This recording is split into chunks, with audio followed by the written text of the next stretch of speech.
BL Babli, ठीक है। अब उसमें पीछे आई लगाने की नीड रहेंगे, नहीं तो कॉमन सेंस भी कोई चीज़ होती है इस दुनिया में, ठीक है। अब ध्यान से बात सुनो, हम लोग जिस कहानी को अब तक पढ़ रहे थे उसी कहानी को मैं तुमसे साफ साफ कहता हूँ कि यार 2 मिनट देखो ये क्या था, कैसे बनता है, इसको मूव करेंगे तो एरिया बदलेगा, फ्लेक्स बदलेगा, ये कैसे निकला, एक बार स्वयं से देखें। इसमें बी क्या चीज़ है, मैग्नेटिक फील्ड, ये वाला वी क्या चीज़ है, वेलोसिटी, ऑयल क्या चीज़ है, length of the moving wire, जो मूव कर रही है ना उसकी लंबाई। पहले उसको ध्यान से देखो एक बार। आज तुम लोग नया हिस्सा आरम्भ करोगे चैप्टर का, मतलब नया चैप्टर, अलग अलग सेपरेट है, बिल्कुल ये हो गया। अब अगला टोटल सेपरेट है, कनेक्ट नहीं होता, मतलब ज़्यादा अच्छा खासा पुरानों से। लेकिन आगे बढ़ने से पहले इसको एक बार देख लो, ठीक। मैं तब तक 2 पॉइंट डाल देता हूँ। एक का नाम है फोर्स और एक है पावर।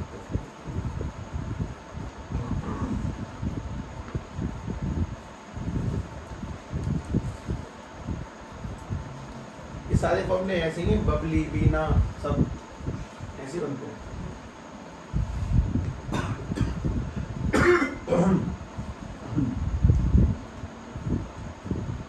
ठीक है, चलो ध्यान सुनो। इसमें ई क्या चीज है,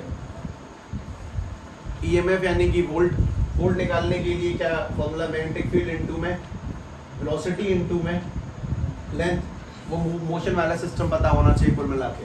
खैर ध्यान से बात सुनो। पहली बात सभी लोग, मुझे करंट का फॉर्मूला अगर मैं ये लिख दूं तो आपत्ति मत दिखाना कि V अपॉन में आर होता है, सही है, इक्वल्स टू IR के अकॉर्डिंग। और मैंने यहाँ पे वोल्ट की वैल्यू पुट करी, ज़्यादा वोल्ट की वैल्यू देख कर बताओ कितनी है, VBL, तो मैंने वोल्ट की वैल्यू पुट करी VBL अपॉन में आर। तो इस वाले केस में करंट का फॉर्मूला, इससे किसी को आपत्ति तो नहीं है ना, VBL अपॉन में आर तो ठीक ही फॉर्मूला, इसमें क्या बताइए, बस सीधी सीधी बात है कि वोल्ट अपॉन रेजिस्टेंस होना चाहिए, वोल्ट अपॉन रेजिस्टेंस। ये बात कल अधूरी रह गई थी, बस उसको खत्म करना है, उसके बाद कुछ नया स्टार्ट करोगे। खैर वापस सुने, फोर्स का फॉर्मूला हुआ था IPL। इसमें आई क्या चीज़ है, IPL था ना फॉर्मूला, IPL तो वैसे करके IBL। इसमें आई क्या चीज़ है, करंट। करंट की वैल्यू पुट करें एक बार, इसमें करंट की वैल्यू पुट करेंगे तो बन जाएगा VBL अपॉन में R, और मल्टीप्लाई में क्या चल रहा है VL, तो ज़्यादा मल्टीप्लाई देखना तुम, अच्छा दिखेगा, काफ़ी अच्छा दिखेगा ये। B square L square B square L square और मल्टीप्लाई में V अपॉन में R। मैं उन चीज़ों पे डब्बे बना दूंगा जो तुम्हारे लिए बहुत काम के हैं, जैसे कि फोर्स इस वाली वायर पे कितनी लगेगी उसका फॉर्मूला, इस वाली वायर में करंट कितना बनेगा उसका फॉर्मूला, और पावर का किसी को फॉर्मूला याद हो बेसिक तो बताते मुझे, पावर किसे कहते हैं, वर्क अपॉन में टाइम।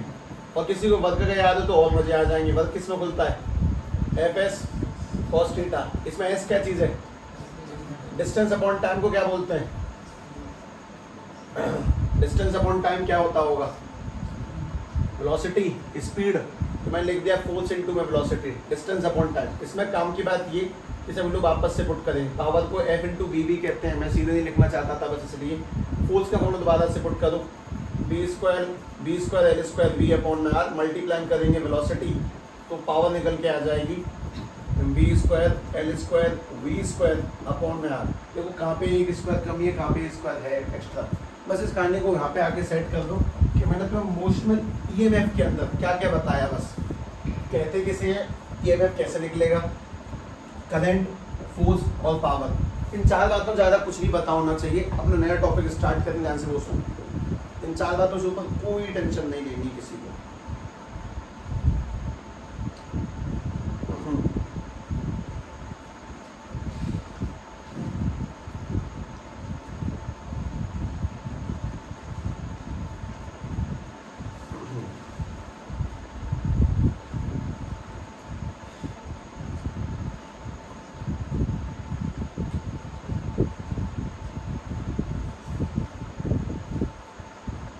बात को समझने की ज़्यादा आवश्यकता है। राज वैष्णव 4 सब्जेक्ट में फेल है, फिजिक्स, केमिस्ट्री, मैथ, इंग्लिश।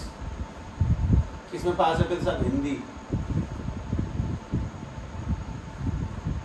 क्यों, वही चीज़ है, कंसिस्टेंसी नहीं है।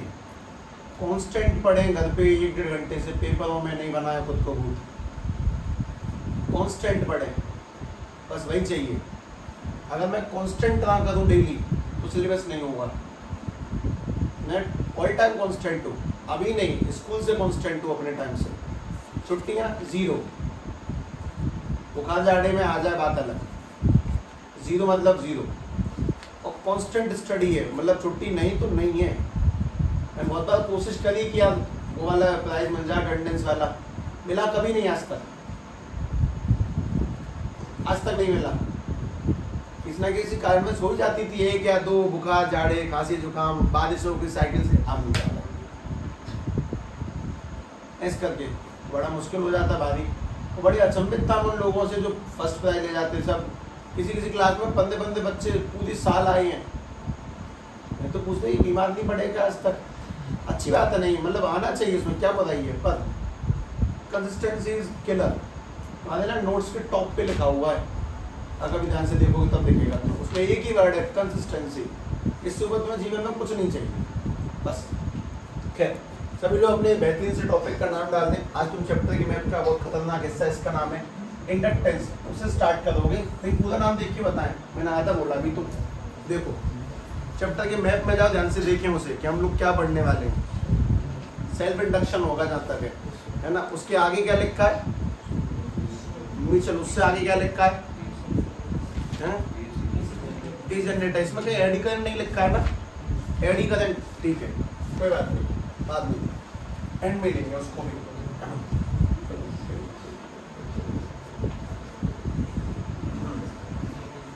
हाँ भाई सभी लोग इस चीज को लिख दें पहले ध्यान से।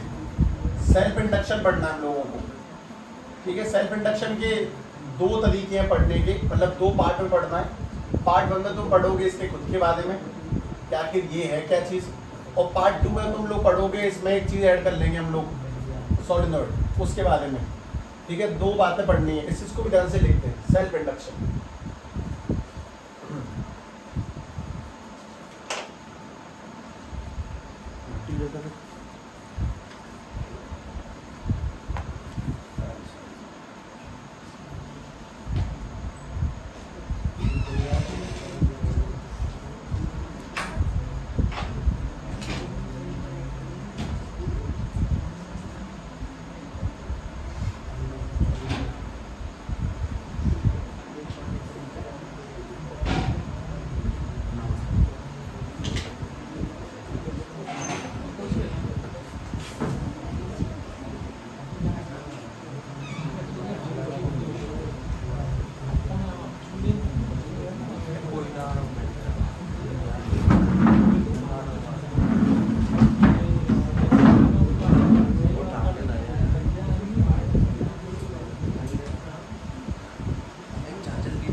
से बात सुने,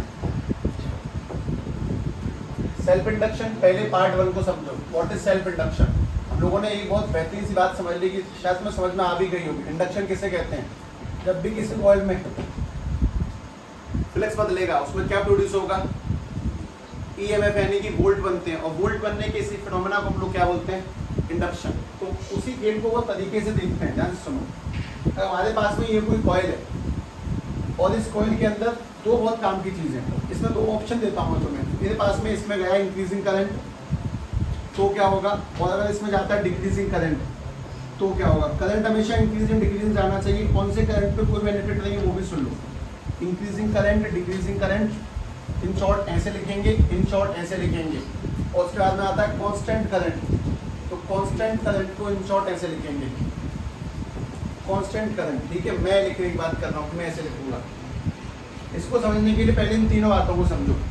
अगर इस कॉइल में लगातार बढ़ता हुआ करंट जाएगा, बढ़ता हुआ करंट यानी कि पहले उसकी वैल्यू 1 एम्पियर, 1 से बढ़ के 1.1 2 3 4 5 6 7 8 9 10, मतलब लगातार करंट की वैल्यू बढ़ रही है तब, और लगातार करंट की वैल्यू घट रही है तब क्या होगा कॉइल के अंदर? वो तुम्हें दिखना चाहिए, तुम्हें बोर्ड पर नहीं, दिमाग में इमेजिनेशन होनी चाहिए कि जब लगातार इसमें करंट इंक्रीज करेगा, लगातार करंट की वैल्यू इंक्रीज करेगी कॉन्स्टेंटली, तो इसमें बनने वाली जो मैग्नेटिक फील्ड लाइंस है वो भी लगातार इंक्रीज करेंगी। मतलब किसी टाइम पे मान लो पहले 10 थी, 10 से बढ़ के हो जाएंगी 11, 11 से बढ़ के 12, 12 से बढ़ के 13, 15, 16, 18, 20 लगातार बढ़ेंगे।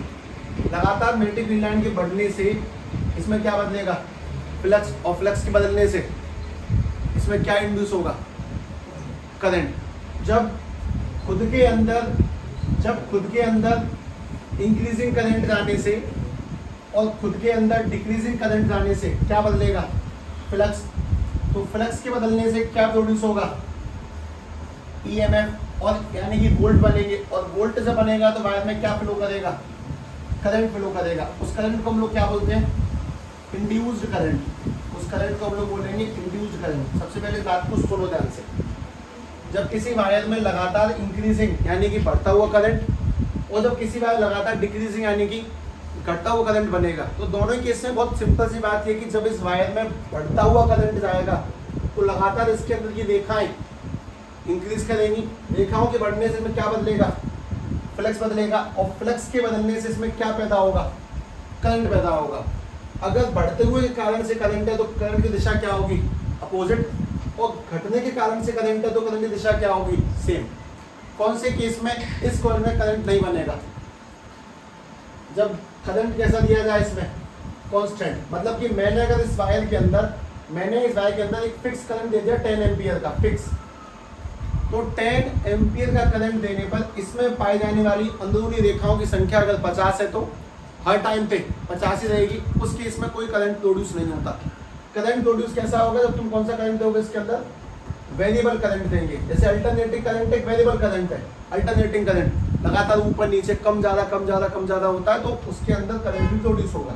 पहली काम की बात ध्यान से ये समझें, किसी भी कॉइल के अंदर इंक्रीजिंग या डिक्रीजिंग करंट देने से, दोनों ही कारणों से किस चीज में चेंज आता है, मैग्नेटिक फ्लक्स में। और फैराडे के नियम से भी पहले हमने बात समझ ली थी कि मैग्नेटिक फ्लक्स के बदलने से क्या प्रोड्यूस होगा, वोल्ट, और वोल्ट के प्रोड्यूस होने से क्या बनते हैं, करंट। और उस करंट को हम लोग पूरा नाम क्या देते हैं, इंड्यूस्ड करंट। और इसी फिनोमेना को हम लोग बोलते हैं electromagnetic induction.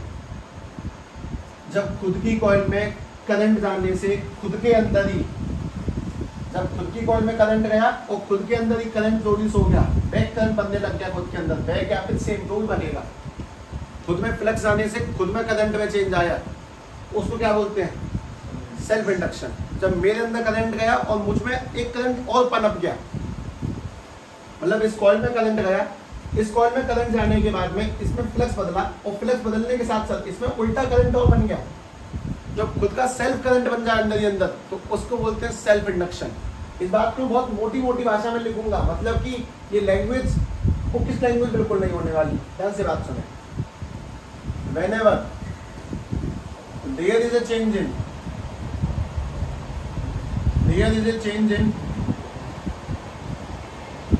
magnetic flux of the coil, which led to produce current in the coil, और उसके ब्रैकेट में लिख दे सेम कॉइल में करंट प्रोड्यूस हो गया। This phenomena is called self induction. इसी चीज को हम लोग सेल्फ इंडक्शन कहते हैं। जब तक बातें मोटी मोटी रूप से बुद्धि में नहीं जाएंगी तब तक कोई फायदा नहीं है। अभी ये 11th का चैप्टर चल रहा है, न्यूटन लॉ ऑफ मोशन। 18 दिन होगा उस चैप्टर को, आज की डेट लगा के 18 दिन से कांस्टेंट एक ही चैप्टर चले Newton law of motion. 3 phase में पढ़ा है। पहले पढ़े 100 सवाल करने हैं उसके, टेंशन, मास, फ्रिक्शन, जन किस चीज के। फिर फेज 2 में न्यूटन के तीनों नियम बेसिक 9th लेवल पढ़ लिए। आज फेज 3 स्टार्ट होगा, आज तीसरा फेज शुरू होगा उसका। ठीक है, पन्नों की संख्या तो मुझे भी नहीं ध्यान होती कि कितने में पहुंच चुकी है, होगी कुछ भारी सी होगी। इसीलिए कहानी को सबसे पहले समझना सीखें, उसके बाद तुम्हें समझ में आएगा कि किस तरीके से पढ़ा जाता है।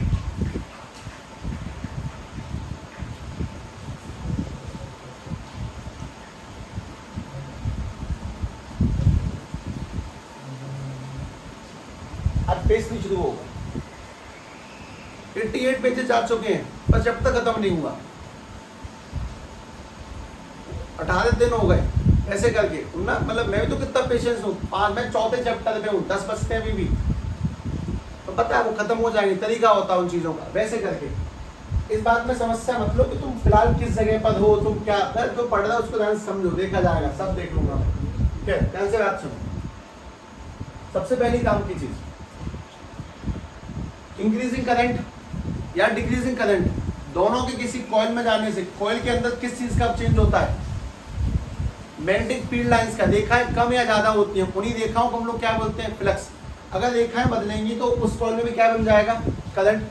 और अगर किसी कॉइल में करंट बनेगा, अपने में करंट लिया और अपने से करंट को पैदा कर दिया, मतलब मेन करंट लिया मान लो 10 एम्पियर, मेन करंट लिया 10 एम्पियर और 10 एम्पियर के जाने से खुद के अंदर कुछ छोटा मोटा 0.23 एम्पियर करंट और प्रोड्यूस हो गया खुद के अंदर ही, तो ये वाला इंड्यूस करंट है। तो करंट लेकर खुद में करंट की कुछ वैल्यू को क्रिएट कर देना, उसको हम लोग क्या बोलते हैं? इंडक्शन। नहीं, पूरा बोलते हैं सेल्फ इंडक्शन, कि खुद के अंदर करंट को पैदा किया करंट लेकर।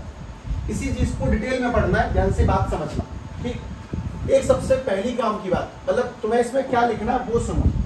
सभी लोग डायग्राम बना के #A लिखेंगे डेफिनेशन, #B में लिखेंगे इस बात को कि करंट इंक्रीजिंग डिक्रीजिंग यानी वेरिएबल करंट होने पे फ्लक्स बनता है, बदलता है, करंट बनता है, और कांस्टेंट करंट पर कोई फायदा नहीं होता। मतलब मैंने डीसी करंट दे दिया 20 एम्पियर, कुछ नहीं होगा डीसी में, एसी करंट तो ऑसिलेट करेगा, चेंज होगा। ठीक है, उसमें दूसरी बात ये। और तीसरी काम की बात ये सुने कि तुम्हें इस बात में बिल्कुल आपत्ति नहीं होनी चाहिए कि फ्लक्स अगर ज्यादा बदलेगा, मतलब सीधे देखा है 50 से 200 हो जाए, उसमें पहले आता होने वाली संख्या है 50 की और अब 100 हो जाए, 200 हो जाए, तो करंट ज्यादा बढ़ेगा। अगर फ्लक्स ज्यादा होगा तो करंट भी ज्यादा होगा, फ्लक्स कम होगा तो करंट भी कम होगा। भाई बड़ी मोटर तो ज्यादा करंट, छोटी मोटर तो कम करंट, सीधी सीधी बात। तो इस बात को भी ध्यान से लिख लें कि flux is directly proportional to किसके होता है? करंट के। ज्यादा फ्लक्स ज्यादा करंट, कम फ्लक्स कम करंट। एक काम की बात और, हमारे पास में अगर एक कॉइल होगी तो मैं आगे 1 का मल्टीप्लाई कर लूंगा, 2 कॉइल होंगी तो आगे 2 का मल्टीप्लाई कर लेंगे, और n कॉइल होंगी तो आगे n का। तो मैं 2 3 4 5 क्यों करूं जब मैं सीधे सीधे कह सकता हूं कि n5 प्रोपोर्शनल टू किसके? I के। अब पॉइंट ये भी है कि साहब प्रोपोर्शनल टेबल क्या लगता है? कांस्टेंट। आज दोबारा एक कांस्टेंट लगेगा जो तुम्हारी इस पूरी पढ़ाई का तीसरा एलिमेंट होगा। तुमने अब तक पढ़े रजिस्टर 10वीं में, फिर पढ़े कैपेसिटर इसी क्लास में पढ़े, अब पढ़ोगे इंडक्टर 6वें चैप्टर में, और फिर 14 में पढ़ोगे डायोड।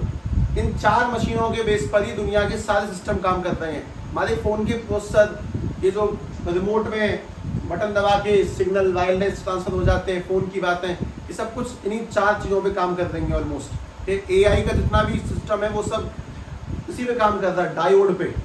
डायोड सबसे एंड में जो पढ़ते हैं उसी पर बेस्ड है टोटली। इसको डायोड आता है मतलब वो AI जनरेट ही वहाँ से हुआ है। खैर ध्यान से बात सुनो। N5 ब्रेन कहते हैं उसको, कंप्यूटर इंटेलिजेंस का, डायोड को। मतलब वो नहीं, मतलब बुद्धि नहीं है उसका, सोचने की शक्ति वहीं से आती है। खैर N5 प्रोपोर्शनलिटी के लिए क्या लगेगा? कांस्टेंट। और कांस्टेंट कभी भी कोई खुद से नहीं बता सकता, मतलब हम लोगों को भी किताब पढ़ के पता चलती है कांस्टेंट क्या है, जिन्होंने वो किताब बनाई है उनको पता चलते हैं कांस्टेंट क्या है पढ़ के, और वो जिसे ढूंढे हैं उनको साइंटिस्ट कहते हैं। ठीक है, ध्यान से बात सुने। N5 = Li, L नाम का कांस्टेंट लगेगा। इसमें L क्या चीज है वो सुनो। L is self induction coefficient. Self induction coefficient कि किसी भी कॉइल की करंट को बैक पैदा करने की ताकत कितनी है। जैसे कि किसी कॉइल में करंट ज्यादा ही कम है, कॉपर में, आयरन में, सिल्वर में करंट ज्यादा, मान लो आयरन में कम, कॉपर में ठीक ठाक, सिल्वर में बेस्ट। तो जिसमें करंट ज्यादा ही कम है उसका बैक मारने का फिनोमेना भी कम होगा। जिसमें करंट ज्यादा उसमें बैक मारने की कैपेसिटी ज्यादा होगी। तो इंडक्शन कोफिशिएंट अलग अलग कॉइल के अलग अलग पाए जाते हैं। क्या सेल्फ इंडक्शन यानी कि किसी भी कॉइल की करंट को पैदा करने की एबिलिटी कितनी है, अलग अलग पाई जाती है। जैसे कि रजिस्टर एक चीज थी, रजिस्टर अब सुन के अजीब नहीं लगता क्योंकि हमने बहुत बड़ा समय बिता दिया उसके ऊपर, तो पता है कि हाँ रजिस्टर यानी कि कुछ ऐसा जो करंट को रोकता है, कट टू कट दिमाग पर पहुंचती है। तो वैसे करके इस बात को पहुंचाने में समय चाहिए होता है कि L क्या चीज़ है, फिलहाल के लिए सेल्फ इंडक्शन कोफिशिएंट, और वैसे करके अगली काम की बात है। जरा ये बता दें रेजिस्टेंस की यूनिट क्या है? रेजिस्टेंस की यूनिट ओम, और सेल्फ इंडक्शन कोफिशिएंट की यूनिट हेनरी। अजीब है, represented by obviously H, Henry. ध्यान रखिए, कार्टून आता था पहले किसी टाइम, बस करो हेनरी, देखा तुम में से किसी ने? उसके छोटे भाई का नाम था पीटर, हेनरी की भाषा में कीड़े।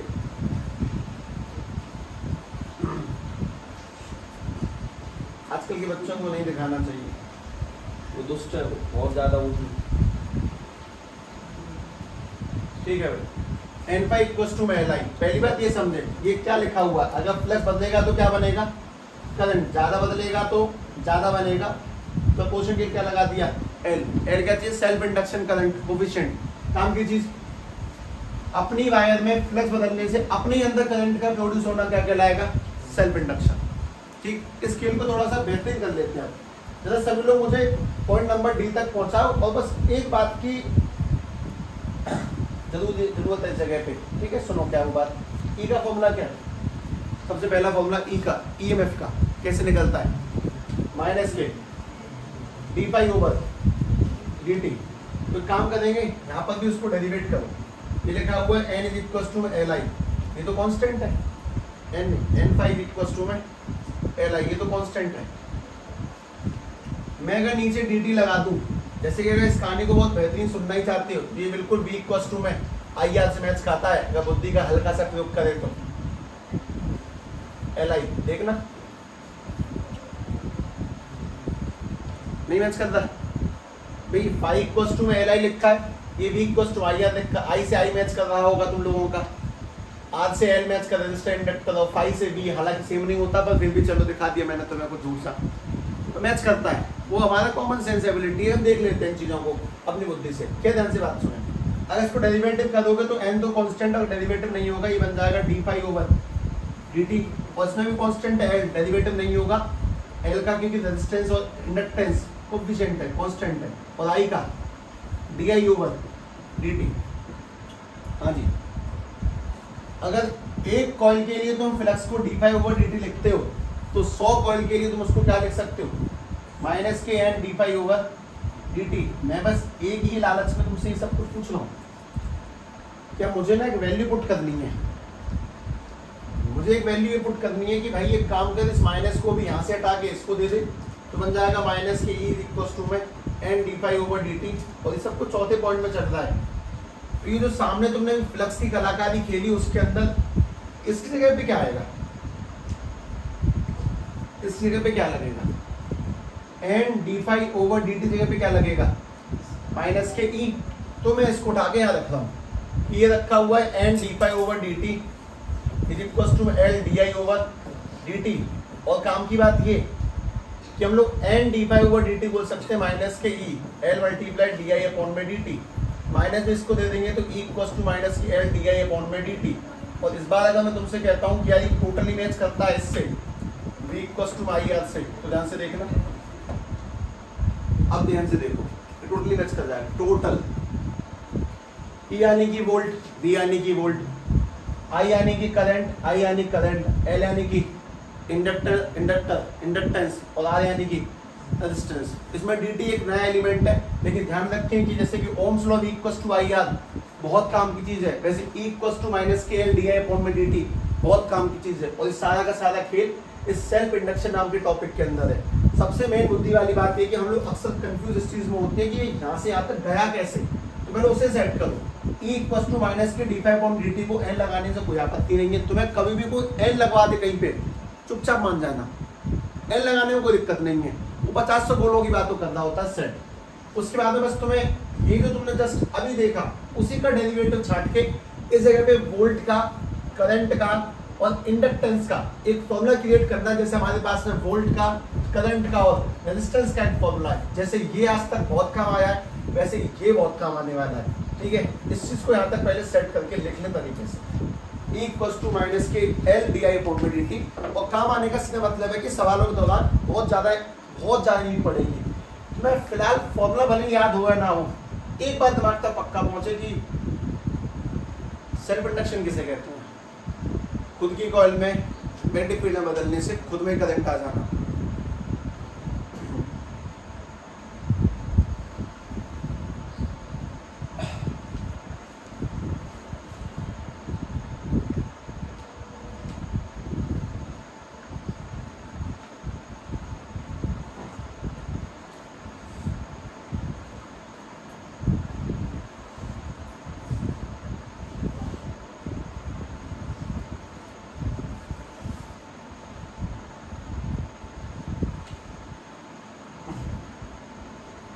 ये पार्ट 1 है पूरा। पार्ट 1 में नॉलेज है चीज़ों की कि किसे कहते हैं, क्या फॉर्मूले हैं, क्या क्या बनता है, कैसे बनता है। मैं डेरिवेट करके बना दूँ, क्योंकि अगर मैं सीधे लिख दूँ ऐसे याद कर लो तो 50-100 लोगों में किसी के मन में तो आएगी, सब याद तो कर लेंगे पर आया कहाँ से। तो उसको बताया गया कि वो बस फ्लक्स को डेरिवेट करके वहाँ तक सेट कर लिया गया और उनको बस हाथों के अभ्यास में उतार दो, चीज़ें आसान हो जाती हैं। डर लगता है शुरुआत में तो।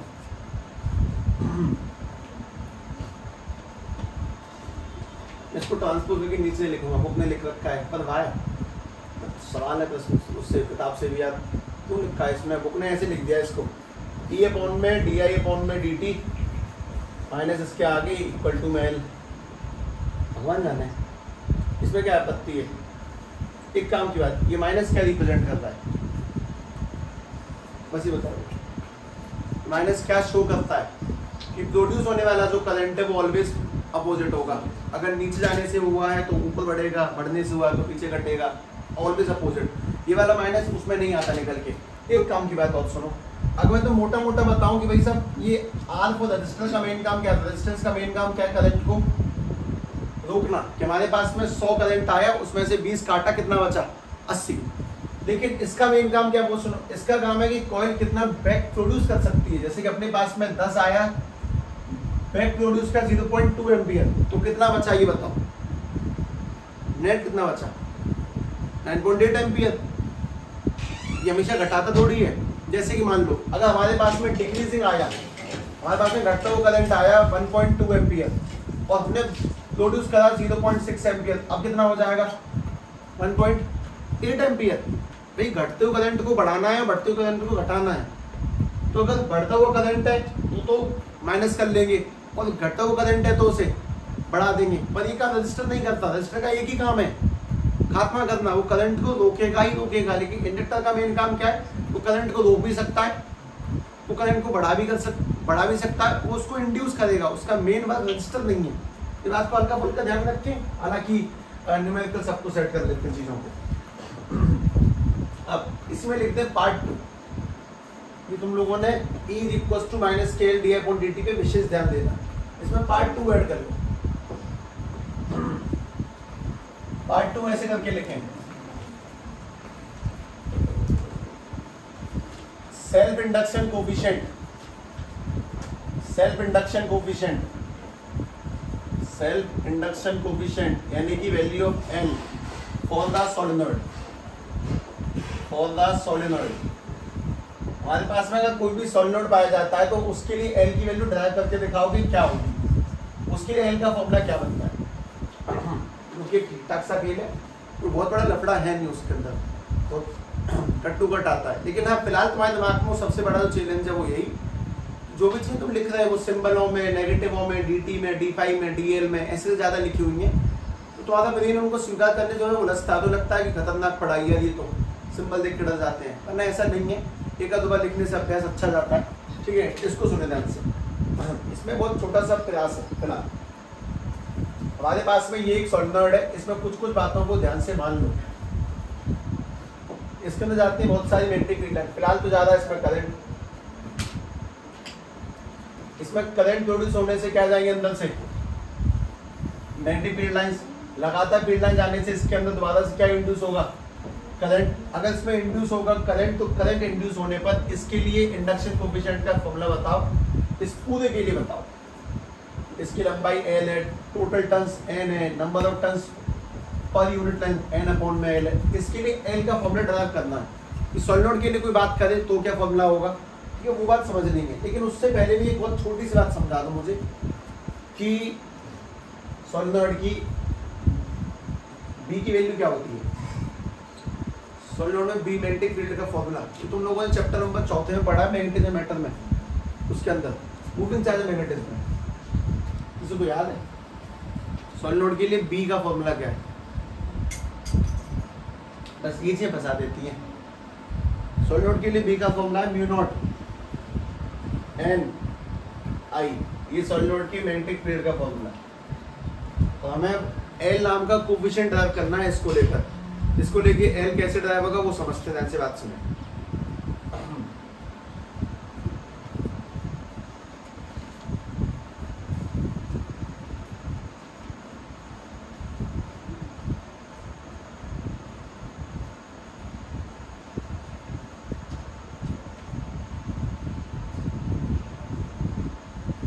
शॉर्ट ड्राइव कर सकता हूँ इसको, शॉर्ट का शॉर्टेस्ट, मतलब मैं शायद एक पन्ने काम को 3 लाइन में ला सकता हूँ इस वाले गेम में।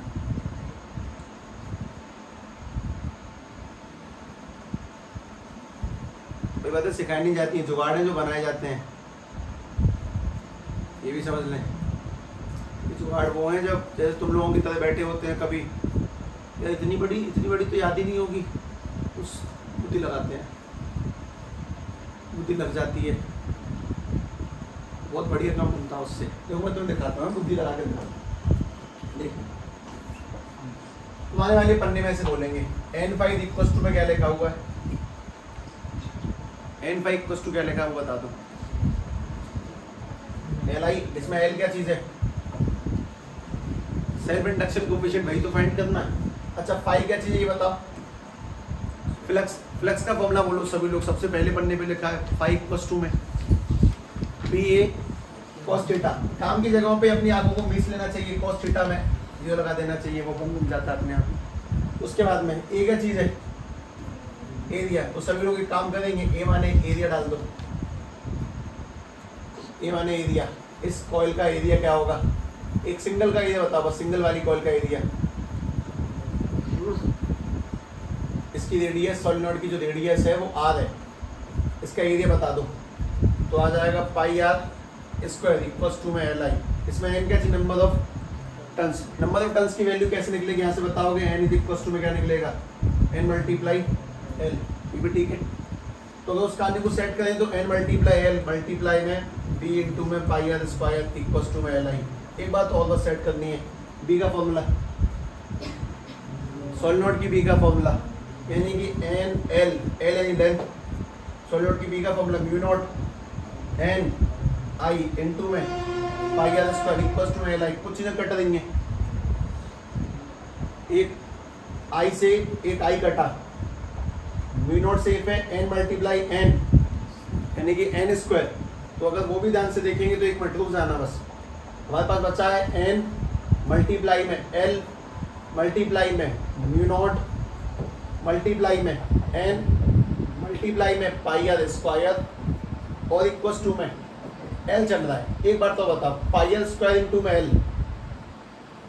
सिलेंडर के वॉल्यूम का फॉर्मूला क्या होता है? जैसे सिलेंडर है तो सिलेंडर के वॉल्यूम का फॉर्मूला होता है pi R square h, volume of cylinder is pi R square h। तो वैसे ही करके pi R square l is volume, तो बन जाएगा n into n square mu naught into में v इक्वल्स टू में l। ये सोलेनॉइड के सेल्फ इंडक्शन कोएफिशिएंट का फॉर्मूला है। L is equals to mu naught n square v। मैंने गलत लिख दिया, बस सही लिखना चाहिए, L is equals to mu naught n square v, जैसे मुझे याद है वैसे, ठीक है, उस तरह से। इसके लिए अगर कोई तुमसे इसमें ये पूछ बैठे सर v क्या चीज है, तो वेलोसिटी नहीं है इस बात। v ने दुखी कर रखा है सबसे ज्यादा लोगों को। v इसका पोटेंशियल है, v कभी ड्रिफ्ट वेलोसिटी बन जाती है, v कभी वेलोसिटी बन जाती है, हम लोग क्या करें? तो वैसे करके इस बार v वॉल्यूम है। तो अगर सोलेनॉइड के l का फॉर्मूला पूछा जाएगा तो क्या निकल के आएगा? Mu naught n square v। इसमें v क्या चीज है? Volume of cylinder, volume of solenoid. इसमें स्मॉल n क्या चीज है? Number of turns per unit length. और म्यू नॉट सब लोग जानते हैं 4 पाई इंटू 10 की पावर माइनस के 7। तो दो पार्ट में, अगर तुम लोग पार्ट 1 को ध्यान से देखते हो तो पार्ट 1 में बस बेसिक तौर पे ये समझाया गया है कि L5 equals to Li, L किसे कहते हैं? सेल्फ इंडक्शन कोएफिशिएंट को। और पार्ट 2 में उसी L की वैल्यू निकाली किसके लिए? सोलिनोइड के लिए। मैं तुमसे कह रहा हूँ ना बहुत छोटी डेरिवेशन है, हमने n y equals to l तो आने वाले को लिया, फाई डाला, b डाला, a डाला, n की जगह वैल्यू पुट करके सीधे वॉल्यूम में पहुंच गए, खत्म। इन्हें जुगाड़ कहते हैं ना। इन जुगाड़ में किस चीज़ की कमी है ना, जुगाड़ क्यों कहते हैं? क्या ये पूर्ण सत्य नहीं है? इसमें एक चीज़ कमी है बस, लैंग्वेज। इसमें क्या क्या नहीं लिखा है बताता हूँ। इसमें ये नहीं लिखा है कि we know that N Y equals to में L I, we also know that phi equals to में B A, we know the magnetic field due to solenoid is mu naught N I. By putting all the values, we also know A is equals to pi r square. By putting all the values, we get this. On further solving and by cancelling out I from I, we get n square mu into में v bracket में v no v equals to pi r square। ये नहीं लिखा हुआ है, ठीक है। तो पॉइंट ये है कि हम सबको जानते हैं v नो, बस डेरिवेशन इसी को कहते हैं। अगर तुम जनरली देखो तो कोई भी किताब, कोई भी डेरिवेशन तुम्हें ये समझाने नहीं क्या है, बस वी नो है, ये तुम जानते हो ऐसा। अलग का दुखी है, मैं जानता ही तो नहीं है वरना तो नहीं कर लेता। उन चीज़ों को याद करें, बस एक ही कमी, लैंग्वेज डायरेक्ट सिस्टम है अगर ध्यान से देखा जाए तो, ठीक है। मुझे शायद एक बार और इस खेल को ऐसे रच देना चाहिए। देखो वापस से सबसे पहली काम की चीज अगर ध्यान से देख लें तो एन फाई इक्वल्स टू में क्या होता है, एल आई। एन इंटू में फाई की जगह पे बी इक्वल्स टू में एल आई। अच्छा, एन की जगह पे एन मल्टीप्लाई एन, बी की जगह पे म्यू नॉट एन आई और ए की जगह पे पाई आर स्क्वायर इक्वल्स टू में एल आई। सीधी सीधी काम की बात है कि एन इंटू में एन स्क्वायर, म्यू नॉट की जगह म्यू नॉट, आई से आई मारा गया, पाई आर स्क्वायर इंटू में एल, वॉल्यूम इक्वल्स टू में एल, खत्म। वो पहली बार में लगता है कि कितना बड़ा खेल है, दूसरी बार में आसान लगने लग गया। अगर तुम तिवारा में देखोगे तब तुम्हें और अच्छा लगेगा कि भाई साहब एन पाई इक्वल्स टू में होता है एल आई, एन की जगह पे एन इंटू में एन, इसकी जगह पे बी इंटू में ए इंटू में कॉस जीरो इक्वल्स टू में एल आई, एन इंटू में एल, बी की जगह mu naught N I, A into में pi R square equals to में एल आई, आई से आई काट दिया, वापस से L is equals to mu naught N square V, mu naught N square V. कितनी बार कर लो तुम इस खेल को, तो बहुत बड़ा सिस्टम नहीं है ना, नया नया होता तो अजीब लगता है। खैर लीव पॉइंट सबसे काम का, जो भी तुमने अपने सामने देख के लिखा है ना, ये टोटली इक्विवेलेंट टू उस टॉपिक के जो तुम लोगों ने आज पेपर में करा होगा, एक्सियल पोजीशन की डेरिवेशन इक्वेटोरियल की। ये ठीक उतना इंपॉर्टेंट है, बराबर मात्रा इंपॉर्टेंट है, लेकिन जैसे तो पेपर में आया एक्सियल, इक्वेटोरियल नहीं आया, इस पेपर में सेल्फ इंडक्शन नहीं आएगा ड्राइव करने को, म्यूचुअल आएगा, सोलेनोइड के लिए आएगा और 100% आएगा। इवन बोर्ड तक के पेपर की पहली चॉइस हो जाती है, सब चैप्टर में 6 से क्या पढ़ूं, म्यूचुअल इंडक्शन डेरिवेशन कर सकते, वो डेरिवेशन पढ़ ले सोलेनोइड वाली, पक्का पढ़ ले, पक्के नंबर आ जाएंगे उसमें, ठीक है। खैर इस कहानी को हटा दे ध्यान से। हाँ, मैं एक बात इसमें लिख रहा था कि this is total numerical position, तो फिलहाल के लिए रोक दें फिलहाल इसको, ठीक है। जितना करा उतना काफी, बुद्धि पे ज़्यादा लोड मत, तो जहाँ पे मैं कह दूँ स्टॉप मतलब स्टॉप, सभी लोग #4 डाल दें ध्यान से, that is mutual induction.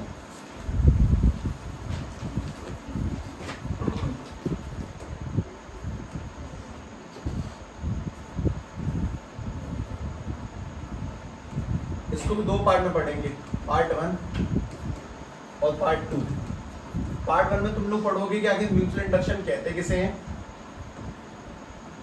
What is mutual induction primary तौर पे, और दूसरा तुम लोग पढ़ोगे पार्ट 2 में सोलेनोइड के लिए डेरिवेशन करनी है इसको, काफी ब्रिलियंट टॉपिक, ठीक है। तुम्हें समझ में स्वयं आ जाएगा कि यहाँ सब पेपर में से क्यों देते हैं कि खतरनाक है। अगर मैं शॉर्ट भरूँ ना, इसको शॉर्ट में भरूँ तो लग जाएंगे मुझे एक पन्ना। तो क्या देखें, पहले इसका मतलब समझ लें।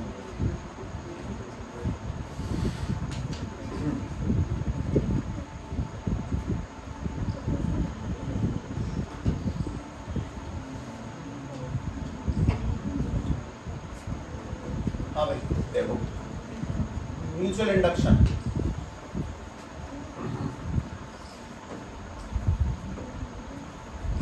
ये म्यूचुअल फंड सुने, म्यूचुअल फंड सही है, सही है, सुना है ना। क्या होता है म्यूचुअल फंड, किसी को पता है, किसी को ज्ञान है इस बारे में ज़्यादा भी, म्यूचुअल फंड क्या सही है उसमें? इन्वेस्टमेंट है। कैसे है वो सुनो, जैसे कि हमारे स्टॉक मार्केट के अंदर अलग अलग लोग बैठे होते हैं, इन्वेस्टमेंट करते हैं और तुम नहीं जानते उसमें कुछ भी, तो तुम लोग क्या करोगे, जैसे ये कंपनी है, ये एक बिचौलिया है और ये तुम हो, तुमने अपने 100 रुपये इसे दिए, ये तुम्हारे 100 रुपये उस पर इन्वेस्ट करेगा, उसमें जो प्रॉफिट होगा ये तुम्हें देगा। इसे क्या मिलेगा, इसे कट मिलेगा उसमें। जैसे 100 रुपये पे अगर 118 रुपये बने, मतलब 18 रुपये का फायदा हुआ, तो 2 रुपये इसके, उन 2 रुपये को कहते हैं एक्सपेंस रेशियो। अगर तुमने कभी ग्रो वाला मतलब कोई सा ऐप पढ़ा हो तो वो 2 रुपये यानी एक्सपेंस रेशियो। एक काम की बात और सुनिए, उसके अंदर म्यूचुअल फंड आने के बहुत से फंड होते हैं, यहाँ पे लोग अपना पैसा लगा देते हैं इकट्ठा, तो वो फेमस होने बहुत इंपॉर्टेंट है। अब मान लो तुम लोग अपना कोई फंड लॉन्च कर लो, ठीक है, कि कोसी कला फंड, वहाँ पे तुम लोग 3-4 लोग हो जो जिसके पास सारा पैसा आता है, तो वो इन्वेस्ट करना है, तो उसके लिए अथॉरिटी चाहिए, गवर्नमेंट चाहिए, आया लेके बग गए, वो वाला हिसाब किताब नहीं चलेगा। जैसे करेंटली बहुत सारे फंड में बड़े बड़े, मोतीलाल ओसवाल फंड का नाम है, प्रयाग पदक, बहुत सारे फंड्स पाए जाते हैं। मोतीलाल ओसवाल की करंट वैल्यूएशन 18,000 करोड़ से ऊपर है। इतने लोग इन्वेस्ट करते हैं, उसमें फायदा ये करने वाले कुछ 3-4 लोग काफ़ी पढ़े लिखे एजुकेटेड लोग होते हैं जो बहुत 40-50 साल के हो चुके इन्वेस्ट कर रहे हैं। उसमें बहुत बड़ा लफड़ा सुन लो कि जैसे मैंने 100 रुपये दिए, 100 में से वो 100 इन्वेस्ट नहीं होते, 98 जाएंगे, 2 रुपये उसकी जेब में। पहले दिन प्रॉफिट हो या ना हो, वो तुम्हारा काम कर रहा है, लेकिन काम करने के 2 रुपये पक्का प्रॉफिट होगा, उसमें अलग कट है। तो तुम चाहे कमाओ चाहे ना कमाओ, इन्वेस्ट करने वाले तुमसे पैसा पक्का लेंगे। अब हर महीने की 10 तारीख को, 15 तारीख को 8-7 अलग अलग डेट होती है, लोग इन्वेस्ट करते हैं। तो ऑल इंडिया से मान लो उनके पास में 1000-2000 करोड़ रुपए का इन्वेस्ट होने के लिए, उस वजह से 20-30 करोड़ उनकी जेब में पहले दिन आ जाते हैं। तो वो जो इन्वेस्ट कर रहे हैं, हालांकि वो ऐसा नहीं कि नुकसान दे रहे हैं, वो फायदा दे रहे हैं, इसीलिए म्यूचुअल फंड को प्रॉपर्ली पढ़े, बाजार जोखिमों के नियम पता नहीं किसके अधीन है, दस्तावेजों को जांच कर पढ़े। दस्तावेज जांच कर पढ़ने का मतलब ये होता है कौन कितना एक्सपेंस रेशियो लेता है। तो ज़्यादा जेब में 2 रुपये ले रहा है, कोई 3 ले रहा है, कोई 1.5 ले रहा है, कोई 1 रुपये ले रहा है, तो उनको देखो जो अच्छे मुझे उन लोगों, पैसा अगर डूब जाए तुम केस नहीं कर सकते, मार्केट है, बहुत सारे फंडे हैं। खैर हमें म्यूचुअल इंडक्शन पढ़ना है, ध्यान से बात सुनो। म्यूचुअल इंडक्शन पढ़ने के सभी लोग एक काम करें, यहाँ पर एक कॉइल बनाओ, इस कॉइल में सभी लोग करंट पहुंचा दें, करंट ऐसे करके घुमा के पहुंचा, ये जो लेटा हुआ एस है इसका मतलब होता है एसी करंट, एसी करंट ऐसे करके बना दो, इसमें करंट ज्यादा कुल मिला के। और इस कॉइल में करंट जाने के साथ साथ इसके पड़ोस में एक कॉइल और रखते हैं, इसके पड़ोस में एक कॉइल और रखो। बस तुम्हें छोटी सी बात ये समझनी है, यहाँ पे लगा दो अमीटर। अमीटर का काम क्या होता है, करंट बन रहा है कि नहीं बन रहा है उसको पता लगाना, ठीक। तो मैं तो बहुत छोटी छोटी बात बस ये बोलता हूँ कि इसमें 3 टाइप करंट जाते हैं। कौन से इंक्रीजिंग करंट, डिक्रीजिंग करंट और कांस्टेंट। तो तुम्हारे काम का कौन सा है, बस इंक्रीजिंग और डिक्रीजिंग करंट, क्योंकि इसी के जानने से फ्लक्स या तो बढ़ेगा या फिर घटेगा। तो काम की बात बस ये कि अगर अपने पास में किसी कॉइल में करंट जाएगा तो करंट जाने से उस कॉइल में क्या बन जाएंगी, मैग्नेटिक फील्ड लाइंस आती हैं, मैग्नेटिक फील्ड लाइंस 100% क्रिएट होंगी। ये मैग्नेटिक फील्ड लाइन हमारे पास वाली कॉइल को भी पक्का छेड़ेंगी, तो उनमें भी जाएगा कुछ ना कुछ तो। और जब उनमें मैग्नेटिक फील्ड लाइन पास होंगी, मतलब इनका फ्लक्स बदलेगा तो इनका फ्लक्स भी बदलेगा। ये बहुत पास रखी होती है, ऐसा नहीं कि एक वहां रख दी एक यहाँ रख दी, सब इसमें करंट क्यों नहीं बन रहा, बिल्कुल क्लोज रखी होती है दूसरे के साथ साथ। तो काम की बात यह है कि हमारी हमने करंट दिया पहली वाली में, फ्लक्स भी किसका बदलेगा, पहली वाली का। तो पहली वाली में फ्लक्स के बदलाव का इम्पैक्ट किस पर पड़ता है, दूसरी में। जैसे कि हमारे पास इसमें आ चुके हैं 100 रेखा है, तो 100 रेखा इसमें भी पहुंच चुकी है। अगर यहाँ पे 100 से रेखा बढ़ के 120 हो गए तो यहाँ की भी रेखा 100 से बढ़ के 120 हो गई।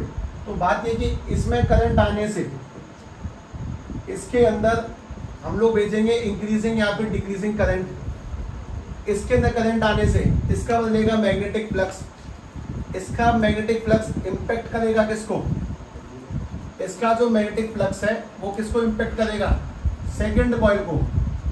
और सेकंड कॉइल का भी फ्लक्स जब बदलेगा तो सेकंड कॉइल में क्या इंड्यूस होगा, इसमें इंड्यूस होगा करंट, इंड्यूस्ड करंट। ठीक है, तो पहले इस चीज को लिख लें ध्यान से कि पहली वाली में करंट आने पर उसका फ्लक्स बदलेगा, जिसका इम्पैक्ट दूसरी पर भी पड़ेगा, क्योंकि उसमें से भी कुछ रेखाएं आस पास आती हैं और उन रेखाओं की वजह से इसके अंदर भी करंट आ जाएगा। जब पहले के इम्पैक्ट से दूसरी में करंट आए उसको क्या बोलते हैं? Mutual induction. और जब खुद के इम्पैक्ट से खुद में करंट आए उसको क्या बोलते हैं? Self induction. तो कभी कभी एक बात को समझाने के लिए पुरानी बात का होना बहुत इंपॉर्टेंट है। हमें म्यूचुअल समझने के लिए सेल्फ आना चाहिए, सेल्फ के लिए म्यूचुअल अच्छा समझ में आता है कि सेल्फ यानी कि खुद में करंट जाने से खुद की कॉइल में कितना प्रोड्यूस हुआ, और म्यूचुअल यानी कि खुद में करंट जाने से सामने वाले में कितना प्रोड्यूस हुआ। हमने करंट दिया कौन सी कॉइल में? पहली वाली में। प्रोड्यूस किस में किया है? दूसरी वाली में। तो जिस कॉइल में हम लोग करंट देते हैं उस कॉइल को हम लोग बोलते हैं प्राइमरी कॉइल। बहुत आसान सी बात है। और जिस कॉइल में करंट इंड्यूस होगा उसको हम लोग बोलते हैं सेकेंडरी कॉइल। क्या इस कहानी में ऐसी कोई आवश्यकता है कि साहब पहली कॉइल और दूसरी कॉइल में गोले सेम होने चाहिए, एरिया सेम होना चाहिए, लंबाई चौड़ाई सेम होनी चाहिए? नहीं, ऐसा कुछ नहीं है। एक कॉइल छोटी बड़ी अलग अलग साइज की हो सकती है। ठीक है, तो कॉइल डिफरेंट हो सकती है, मतलब कि इनकी रेडियस, इनका एरिया, इनके नंबर ऑफ टर्न्स, इनका वॉल्यूम, इनकी लेंथ अलग अलग हो सकती है। इसकी रेडियस, इसका एरिया, इसका वॉल्यूम, इसके नंबर ऑफ टर्न्स, इसकी लेंथ, सब कुछ अलग अलग हो सकता है। कोई आवश्यकता नहीं है इस चीज की। लेकिन मोस्ट इंपोर्टेंट बस यही कि अगर पहली कॉइल में करंट जाएगा तो पहली कॉइल में करंट के बढ़ने या घटने से पहली कॉइल का फ्लक्स बढ़ेगा या घटेगा या नहीं बदलेगा। और पहली कॉइल का फ्लक्स बढ़ने घटने से दूसरी कॉइल पे जो इम्पैक्ट पड़ेगा उसमें करंट प्रोड्यूस होगा, दूसरी में करंट प्रोड्यूस होगा, दैट इज म्यूचुअल इंडक्शन। क्या इसमें सेल्फ नहीं होगा? भाई इससे दूसरी प्रोड्यूस होगा वो तो ठीक है, इसमें सेल्फ होगा, इसमें खुद का भी सेल्फ होगा। मतलब इसके फ्लक्स बदलने से, बढ़ने और घटने से इसके अंदर भी करंट बदलेगा। तो इसका जो खुद के लेकर होगा, इसका जो खुद को लेकर होगा उसे हम लोग क्या बोलेंगे? Self induction. लेकिन इसके कारण से जो दूसरी किस्मत खुल जाएगी उसको हम लोग क्या बोलेंगे? Mutual induction. इसी बात को ध्यान से बस इंग्लिश में लिख लें। Whenever there is a change in magnetic flux of primary coil of one coil लिखना चाहिए वैसे तो मुझे पर ठीक है, of primary coil which let the induction of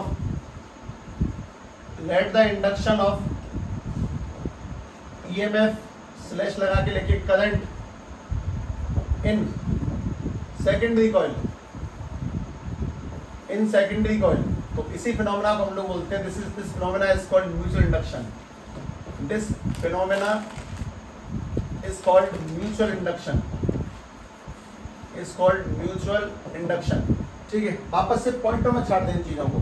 सबसे पहला पॉइंट तो ये, दूसरा पॉइंट ये डायग्राम की सही बातों को समझें कि सेल्फ में और म्यूचुअल में क्या डिफरेंस है। जब मैं खुद को इम्पैक्ट करूंगा, खुद में करंट बनाऊंगा तो मैं सेल्फ हूँ, और मेरे इम्पैक्ट से किसी दूसरे करंट बन जाएगा तो म्यूचुअल है। इसमें दोबारा से अगली काम की बात तो उसमें काफी सही लगेगी सुनने में। जितना ज्यादा फ्लक्स बदलेगा उतना ज्यादा क्या बनेगा? करंट। तो फ्लक्स से प्रोपोर्शनल टू किसके? आई के। ठीक है, अगर गोले ज्यादा होंगे तो क्या करेंगे वापस बताओ। अब तुम्हें समझ में आएगा कि पहले पढ़ना इंपोर्टेंट क्यों है। अगर तुम्हें कहानी पुरानी वाली अजीब लगी, अब अजीब नहीं लगेगी। अगर ज्यादा गोले होंगे तो क्या लगाएंगे? एन, यानी कि एन पाई प्रोपोर्शनल टू किसके? आई के।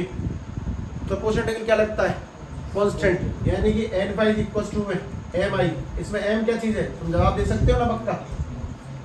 अब तुम्हें पता चला कि यार सही कहा, अभी के भी दिखा दिया। एम क्या चीज है? Mutual induction coefficient. हाँ, म्यूचुअल इंडक्शन कोफिशिएंट। ठीक है साहब, मतलब मैं अब खुश हुआ कि यहाँ बढ़िया करा जो मुझे टॉपिक अभी कराया, वरना मैं रिदम तोड़ देता। Mutual induction coefficient. उसके बाद दोबारा से अगली काम की चीज, इसकी यूनिट क्या होती है? हेनरी। सेम है, कोई दिक्कत नहीं। Represented by H. ठीक है साहब, और इसी में अगर मैं चला जाऊँ चौथे पॉइंट पर तो कोई बुराई नहीं है, ध्यान से फिर देख लेना। अगर हम लोग चौथे पॉइंट पर जाते हैं, पहली बात ई का फॉर्मूला क्या होता है? Minus K N D pi over D T. ये एकदम करेक्ट है ना? D pi upon D T तो लिखा हुआ। अगर मैं इसको भी डेरिवेट कर लेता हूँ तो वापस से तुम्हें समझ में आएगा कि साहब इसको डेरिवेटिव देखना। एन की जगह एन रखा, पाई का डेरिवेटिव डी पाई अपॉन में डी टी, और एम सेफ है, और आई की जगह फिर डी आई अपॉन में डी टी। मैं बस क्या कर रहा हूँ वो बता देता हूँ। मैंने बस एल एच एस को आर एच एस में लिखा और आर एच एस को अल्लाह इसमें लिख दिया एन सेफ है पाई का d5/dt, और यहाँ पे देखोगे तो ये वाला यहाँ पे रख दिया क्रॉस रखा, जिससे कि मैं तुम्हें बताऊं कि देख भाई सामने सेम दिख रहा है ना, कि अगर तुम्हें सामने वाला सेम दिख जाए, ये वाला ये दिख रहा है n d5/dt, ये दिख रहा है n d5/dt, तो सामने वाला सेम है, तो तुम्हें क्या करना चाहिए बस LHS इक्वल टू RHS, एक माइनस को और वहां पे ट्रांसपोज कर लो, तो तुम्हें समझ में आएगा कि E is equal to minus K M di/dt। शायद ये हम लोगों ने अभी पहले भी लिखा था, तब कौन सा था E इक्वल टू माइनस के L di/dt, और अब इक्वल टू माइनस के M di/dt। अब मैं तुम्हें क्यों बनवा रहा हूँ, क्योंकि मैं तुमसे साफ साफ ये कहना चाहता हूँ कि फील लो V इक्वल टू IR की, अगर तुम्हें फील दिख जाए कि हाँ सब ये E है, ये E तुम्हें L लगे बात अलग है, लेकिन E है, E equal to IR, V equal to IR, वो वाला सिस्टम मैच कर जाए, इसीलिए यहाँ तक लेके आ रहा हूँ। फील बहुत इंपॉर्टेंट है कि मैं ये कर भी क्यों रहा हूँ, बस तुम्हें ये समझाने के जैसे तुम्हारे जीवन में ओम्स लॉ का कितना बड़ा रोल रहा जाने कितने सवालों में, इसका बहुत बड़ा रोल रहेगा जाने कितने सवालों में। खैर अगली काम की चीज, ये पार्ट 1 है, पार्ट 2 डालते हैं। पार्ट 2 में mutual induction coefficient for, mutual induction coefficient for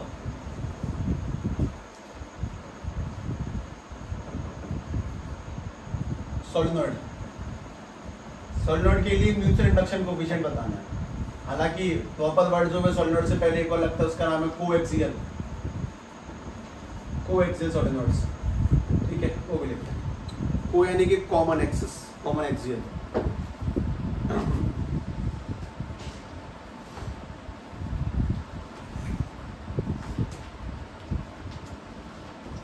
self खुद से खुद में, म्यूचुअल खुद से दूसरे में।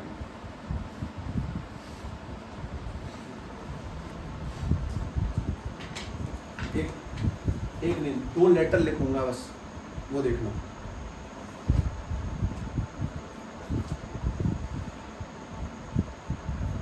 वन टू, ये क्या सिस्टम है, ये पहले क्यों नहीं था, अब क्यों है? पहले में करंट जाने से दूसरे का क्या बदला, फ्लक्स, ठीक है, कोई बात नहीं, फिलहाल हटा दो, मैं इसे दोबारा भी लिख सकता हूँ, मुझे अभी कोई जल्दीबाजी नहीं है स्केल में, ठीक है, मुझे पता है मैं कहानी सेट कर लूँगा। मोस्ट इंपोर्टेंट इस फिनोमेना को ध्यान रखें, तुमने दोनों देखें, और उससे most important totally numerical concept है। जिस दिन सवाल एंट्री करेंगे ना, उस दिन समझ में आएगा कि यार बहुत बेहतरीन था, ध्यान रखिए इस चीज़ का, ठीक है।